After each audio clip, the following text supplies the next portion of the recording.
अस्सलाम वालेकुम दोस्तों, इनसाइड में मौजूद खबर में खुशामदीद। पाकिस्तानियों के लिए अच्छी खबर और मिफ्ता इस्माइल साहब के लिए बुरी खबर। इसहाक डार साहब पाकिस्तान वापस आ रहे हैं और इसहाक डार साहब का पाकिस्तान आना वापस यकीनी तौर पर मिफ्ता इस्माइल साहब के लिए यकीनी तौर पर ये बात कुछ ज़्यादा खुशकुन नहीं होगी, क्योंकि इसहाक डार के वापस आने का मतलब यह है कि मिफ्ता इस्माइल साहब की रुखसती का सामान मुकम्मल तौर पर तैयार हो गया है। यानी मिफ्ता इस्माइल साहब जिनसे हमने सारे फैसले करा लिए, सख्त किस्म के फैसले करा लिए, लोगों का उन्होंने हमने मार मार कर भुरकस निकाल दिया, अब उनको ज़िबा करने का वक्त आ रहा है। अब मिफ्ता इस्माइल साहब ने सख्त फैसले कर लिए, सारा डिस्क्रेडिट उठा लिया, मीम्स बन गए।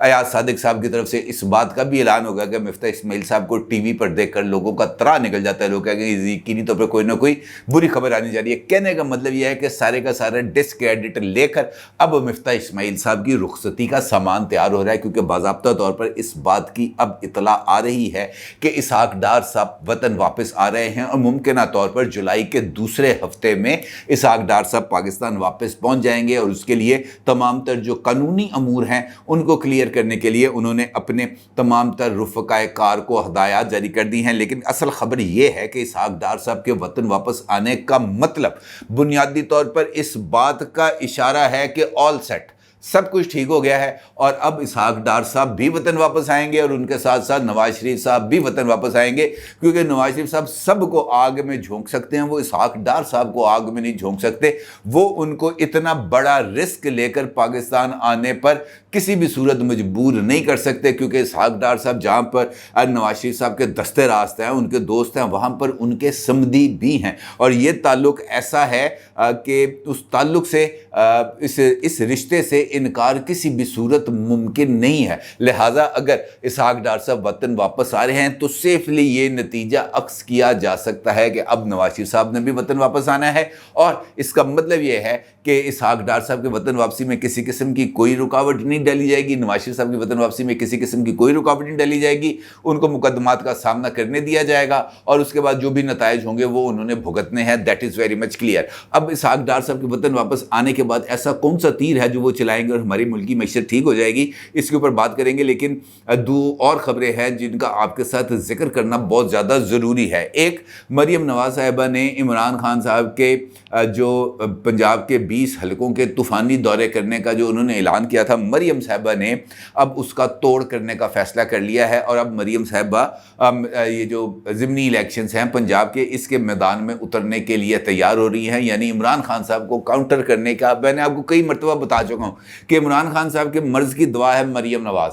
जैसे मरियम नवाज़ साहब सामने आती हैं, इमरान खान साहब के मर्ज़ के अंदर अफाका होना शुरू हो जाता है। यानी वो जो मोमेंटम बना रहे होते हैं उसके अंदर बतदरीज कमी आना शुरू हो जाती है, क्योंकि मरियम साहब जिस तरीके से उनको टैकल करती हैं और उनको जिस तरीके से टफ टाइम देती हैं, वो पाकिस्तान का कोई और लीडर इस तरह का आकर ओपनली मीडिया के ऊपर जलसों के अंदर आकर वो इस किस्म की हार्ट टॉक नहीं करता जितनी मरियम साहब और इमरान खान साहब का ये वाला मामला है जो चलता है। इसके ऊपर बात करूंगा, लेकिन आसिफ अली जरदारी साहब पर बात करना बहुत ज़्यादा ज़रूरी है। आसिफ अली जरदारी साहब ने जो पहला मरहला है बलदियाती इंतखाबात का वो जीत लिया और उस जीतने के बाद उन्होंने अपने वर्कर्स के लिए एक पैगाम दिया है और उन्होंने कहा कमर कस लो जियालो, हम आ रहे हैं। और उनका जो कॉन्फिडेंस है आसिफ अली जरदारी साहब का, वो ये बताता है कि वो वाक़तन आ रहे हैं और ना सिर्फ सिंध में आ रहे हैं बल्कि शायद वो किसी और जगह पे भी आ जाए। मुस्तकबिल के सेटअप को मद्देनज़र रखते हुए मैं ये बात कर रहा हूँ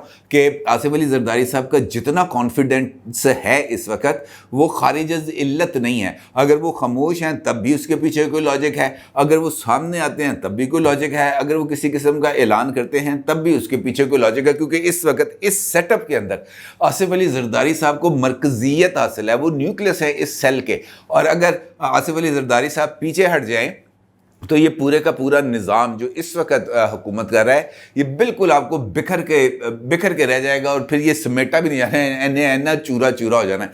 इसका मतलब ये है कि आसिफ अली जरदारी साहब की गोटी बड़ी ज़बरदस्त जगह पर हो चुकी हुई है फिट।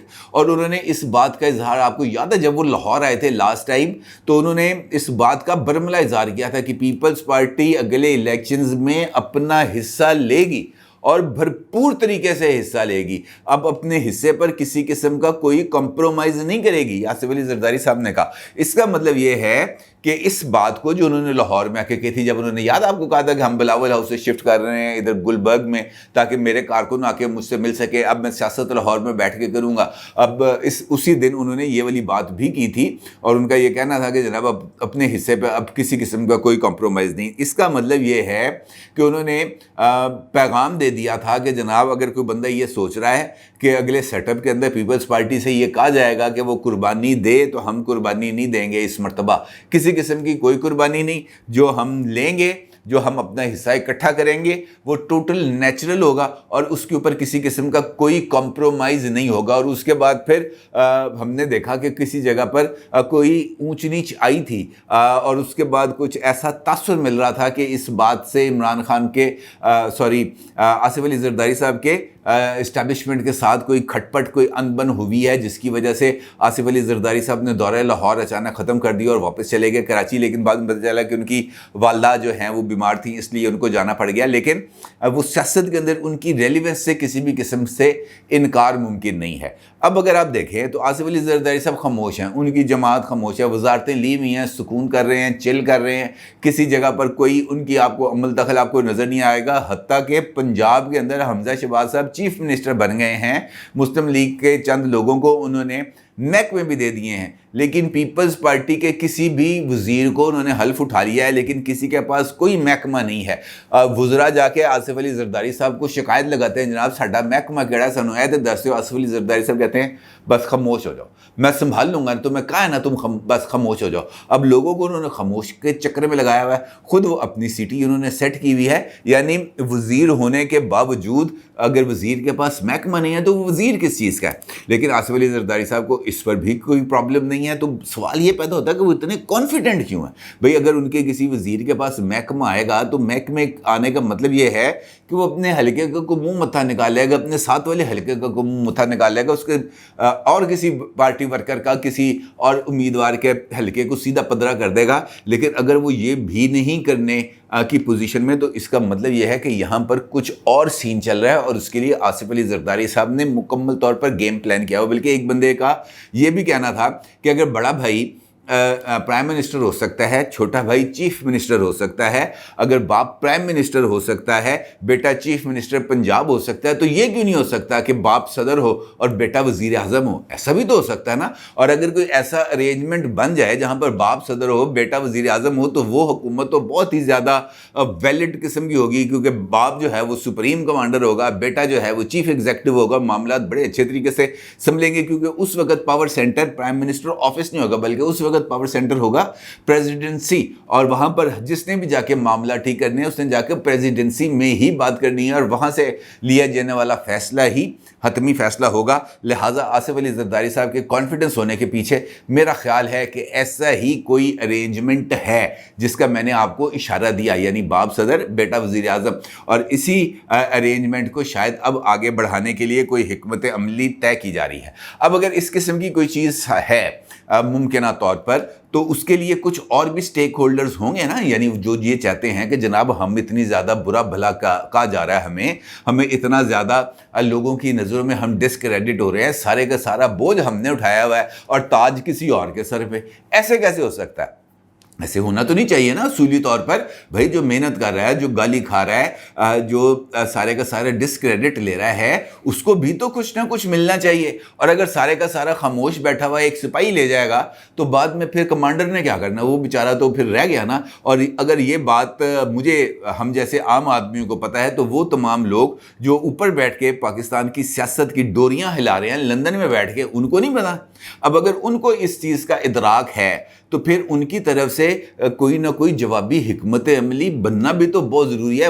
وہ سیاست میں کینچے کھیلنے تو نہیں آئے ہوئے, انہوں نے سیاست میں آگے بٹیرے تو نہیں پکڑنے, انہوں نے بھی یہ کام کرنا ہے. ان کو بھی یہ جو پولیٹیکل چیس بورڈ ہے اس پر لگے ہوئے مورے ان کو بھی سمجھ میں آتے ہیں, ان کی چالیں ان کو بھی سمجھ میں آتی ہیں کہ اگر فلاں نے یہ گھوڑا آگے کیا ہے تو میں نے اس کے جواب میں کیا کرنا ہے. یہ گھوڑا جو آگے ہوا ہے اس کے آگے مقاصد کیا ہے, اس نے آگے کون سی چال چلنی ہے, یہ چیزیں ان کو سمجھ میں آتی ہیں. لہٰذا انہوں نے ایک چال کے مقابلے میں اپنی چال چلی ہے, اور اپنی چال چلی ہے انہوں نے اسحاق ڈار کی صورت میں. اور जिसकी वजह मैंने आपको बताई है, इसहाक डार साहब नवाज शरीफ साहब के सबसे ज़्यादा मुतमद हैं। इतना शायद नवाज शरीफ साहब अपने बेटों पर एतबार न करें जितना वो इसहाक डार साहब पर करते हैं, और इसहाक डार साहब भी वैसा ही उनको चीज़ें उसी तरीके से जिस तरह उनकी ख्वाहिश होती है वो मैनेज करके देते हैं, और इसी वजह से ये जो रिश्ता है ये अपनी जगह पर कायम है। अब अगर इसहाक डार साहब वतन वापस आ रहे हैं तो इसका मतलब ये है कि फ्यूचर के अंदर अगले चंद महीनों के अंदर पाकिस्तान की सियासत खुलने वाली है, थोड़ी सी ओपन होगी, कुछ गुंजाइशें नई बनेंगी, और उन गुंजाइशों के अंदर मुस्लिम लीग नून ने अपने आप को अलाइन करना है और अपना शेयर लेना है, और उस शेयर लेने के लिए उसका सबसे बड़ा टारगेट है पाकिस्तान तहरीक-ए-इंसाफ।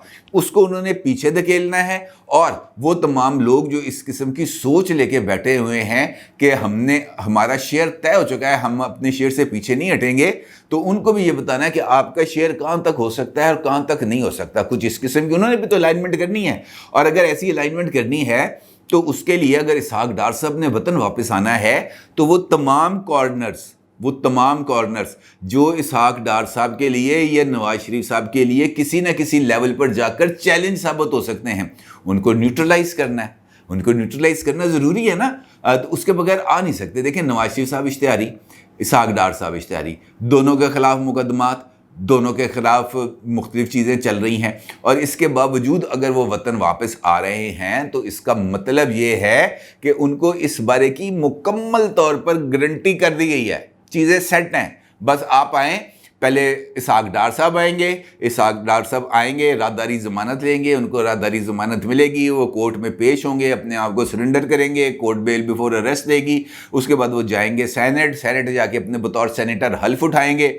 सेनेटर हल्फ उठाने के बाद जनाब वो कुछ दिन बतौर सेनेटर काम करेंगे, वजारत के ख़जाना के अमूर को देखेंगे, उसके बाद वो उनको यकीनी तौर पर वजारत ख़जाना का कलमदान मिलना है, और कलमदान मिलने का मतलब ये है कि उनसे एक मरतबा फिर वैसे ही मिरेकल्स की तवक्को की जाएगी जो 2013-2012 के बाद उनसे की गई थी, और फिर उन्होंने वो करके भी दिखाया था। जब सब लोग कहते थे कि डॉलर 100 रुपये पर फ्रीज़ नहीं होगा, और इसहाक डार साहब कहते थे कि मैं डॉलर 100 रुपये करके दिखाऊंगा, तो फिर उन्होंने डॉलर 100 रुपया करके दिखाया। जबकि शेख रशीद साहब ने उस वक्त कहा था कि अगर ये 100 रुपये कर देगा तो मैं सियासत छोड़ दूंगा। डॉलर 100 रुपये का हो गया, लेकिन शेख रशीद साहब ने सियासत नहीं छोड़ी। अब उनको इस किस्म के मेरा ख्याल है दावे नहीं करने चाहिए। अलबत्ता ये ज़रूर है कि इसहाक डार साहब वतन वापस आ रहे हैं, और उनके पीछे पीछे नवाज शरीफ साहब वतन वापस आ रहे हैं, और ये खबर अगर है तो इसका मतलब ये है कि इमरान खान साहब के लिए फ्यूचर पॉलिटिक्स की गुंजाइश बहुत ज़्यादा हद तक कम होती चली जाएगी। अगर सब कुछ ऐसे ही होता है जिस तरह मैंने आपको बताया, तो फिर उनके लिए प्रॉब्लम्स है, क्योंकि उनका जो पूरे का पूरा नैरेटिव है वो अग्रेशन पर घूमता है, अग्रेशन के इर्द गिर्द रहता है, वो अग्रेशन से बाहर नहीं निकलता नैरेटिव। और अगर उसने अग्रेशन से बाहर निकलना है तो उसके लिए उनके पास रैशनल्स होने चाहिए जो उनके पास नहीं होते। लिहाजा वो झूठ के ऊपर सच का मुलम्मा, सच के ऊपर झूठ का मुलम्मा को अजीब व गरीब सी खिचड़ी बना देते हैं, कुछ चीज़ों को प्रीएम्प्ट कर लेते हैं, और उस प्रीएम्प्टिव जो थिंकिंग है उसके ऊपर नैरेटिव बना लेते हैं। फिर जब वो गलत हो जाता है फिर उसके लिए एक नया जवाब तलाश करते हैं, और यही एक विशिष्ट साइकिल है जिसके ऊपर इमरान खान साहब की पॉलिटिक्स चल रही है, और वो उसमें कामयाब बज़ाहिर तो नज़र आ रहे हैं, लेकिन ऐसे कामयाबी ज़्यादा देर पा नहीं होती। अब अगर पंजाब की पॉलिटिक्स है, जिस तरह मैंने आपसे पिछली वीडियो के अंदर भी बताया था कि अब मामला आ गया 12 सीटों का। पीटीआई अगर 12 सीटें जीत जाती है तो इसका मतलब यह है कि हमजा शहबाज को घर जाना पड़ेगा, और अगर पीटीआई 12 सीटें नहीं जीतती, 10 सीटें जीतती है, तो इसका मतलब यह है कि हमजा शहबाज साहब को 2-3 वोटों की अक्सरियत रहेगी और वो चीफ मिनिस्टर रहेंगे। अब इस बात को यकीनी बनाने के लिए और इमरान खान साहब के नैरेटिव को पीछे रखने के लिए ज़रूरी है कोई ऐसा लीडर जो सामने आए और पॉलिटिकली इमरान खान साहब को टफ टाइम दे, और वो मरीम साहिबा के अलावा और कोई नहीं है। और इसीलिए मरीम साहिबा को भी इस मैदान में उतारने का फैसला कर लिया गया। 17 जुलाई इस हवाले से इम्पॉर्टेंट है, क्योंकि उस दिन है बाई इलेक्शन की डेट है, और ज़राए ये बताते हैं कि जहाँ जहाँ पर लीगी उम्मीदवारों की पोजीशन कमज़ोर होगी वहाँ के स्टेक होल्डर से मरीम साहिबा ना सिर्फ मुलाकात करेंगी बल्कि उन हलकों के दौरे भी करेंगी, खिताब भी करेंगी, और یہ جو پنجاب کے 20 حلقے ہیں یہ اس وقت مریم صاحبہ کا ٹارگٹ رہیں گی، اور مریم صاحبہ نے اس حوالے سے بہت سارے جو لیگی رہنما ہیں ان کو بھی بلا لیا ہے۔ ماڈل ٹاؤن کے اندر ان کا اجلاس ہونا ہے، خود جاتی عمرہ میں آئیں گے، جاتی عمرہ میں ان سے ملاقاتیں کریں گے۔ البتہ یہ ضرور ہے کہ ان 20 حلقوں کے اندر حمزہ شہباز صاحب نہیں جائیں گے، کیونکہ وہ چیف منسٹر ہیں، اب وہ وہاں پر نہیں جا سکتے انتخابی قواعد کے مطابق، لہذا تمام تر ذمہ داری اس بائی الیکشنز کی آ گئی ہے مریم صاحبہ کے سر۔ اب دیکھنا یہ ہے کہ مریم صاحبہ جو ہے وہ عمران خان کے کنونشنز کے جواب کو کیسے دیکھتی ہیں، اور کس طریقے سے عمران خان صاحب کی جو پولیٹیکل ایڈوانسمنٹ ہے اس کے راستے کے اندر رکاوٹ ڈالتی ہیں، اور حمزہ شہباز صاحب کو 12 سیٹیں جتوا کے دیتی ہیں، کیونکہ 12 سیٹوں کی گیم ہے۔ پی ٹی آئی 12 جیت گئی، حمزہ فارغ، اگر حمزہ صاحب 12 جیت گئے تو پی ٹی آئی فارغ۔ اب یہ 12 سیٹوں کی گیم ہے، اور دیکھنا یہ ہے کہ یہ 12 سیٹوں کا فیصلہ کیسے ہوتا ہے۔ اپنی رائے کا ضرور اظہار کیجیے گا۔ آپ کا بہت شکریہ۔ اللہ حافظ۔